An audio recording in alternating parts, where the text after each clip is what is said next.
Kinumpirma ni Department of Interior and Local Government Secretary John Vic Remulla na mayroon na namang nagtangka. Nasuhulan sila ng kanyang kapatid na si Ombudsman Jesus Crispin Remulla. Ito ay para itigil na ang nagpapatuloy na investigasyon sa flood control scandal.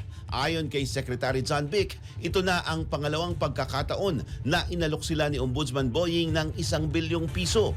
Dagdag pa ng kalihim, galing ito sa isang kontraktor na nakabase sa Visayas.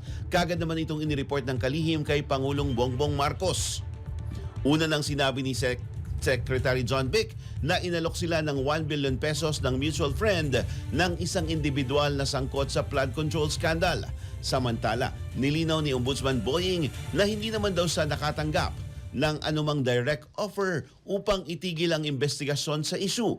Talawas ito sa pahayag ng kanyang kapatid na si Secretary John Vic.